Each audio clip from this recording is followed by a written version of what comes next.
പശ്ചിമേഷ്യയിൽ ഉയരുന്ന യുദ്ധമേഘങ്ങൾ സാധാരണ രാഷ്ട്രീയ സംഘർഷങ്ങളുടെ പരിധി കടന്നിരിക്കുകയാണ്. മനുഷ്യന്റെ അടിസ്ഥാന ആവശ്യങ്ങളായ വെള്ളവും ഊർജത്തിനെയും നേരിട്ട് ലക്ഷ്യമിടുന്ന ഒരു ഭീകര ഘട്ടത്തിലേക്കാണ് ഈ സംഘർഷം മാറുന്നത്.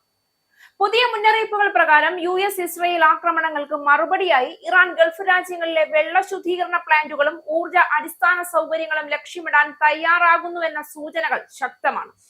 ഇതോടെ യുദ്ധം ഇനി സൈനികരുടെ പോരാട്ടമല്ല, സാധാരണ ജനങ്ങളുടെ ജീവനിലേക്കുള്ള നേരിട്ടുള്ള ആക്രമണമായി മാറുകയാണ്. ഗൾഫ് രാജ്യങ്ങളുടെ ജീവൻ തന്നെ വെള്ളത്തിനെ ആശ്രയിച്ചിരിക്കുന്നു. മരുഭൂമി പ്രദേശങ്ങളായതിനാൽ ഇവിടുത്തെ കുടിവെള്ളത്തിന്റെ വലിയൊരു വിഹിതം കടൽ വെള്ളം ശുദ്ധീകരിച്ചാണ് ലഭിക്കുന്നത്. ഈ പ്ലാന്റുകൾ തകർന്നാൽ ദിവസങ്ങൾക്കുള്ളിൽ തന്നെ നഗരങ്ങൾ വെള്ളമില്ലാതെ ശ്വാസം മുട്ടുന്ന അവസ്ഥയിലേക്ക് എത്തും. ആശുപത്രികളുടെ പ്രവർത്തനം നിർത്തും, വ്യവസായങ്ങൾ അടഞ്ഞുപോകും, മനുഷ്യജീവിതം തകർന്നടിയും. ഒരു സൈനിക ആക്രമണത്തെക്കാൾ ക്രൂരമായ മനുഷ്യാവകാശ ദുരന്തമായിരിക്കും അത് സമ്മാനിക്കുക. യുദ്ധം ജയിക്കാൻ ശത്രുവിന്റെ സൈന്യത്തെ തോൽപ്പിക്കേണ്ടതില്ല, ജനങ്ങളുടെ ജീവൻ നിശ്ചലമാക്കുന്ന സംവിധാനങ്ങളെ തകർക്കുക മതി എന്ന ഭീകരതയാണ് ഇവിടെ ഇനി കാണാൻ പോകുന്നത്.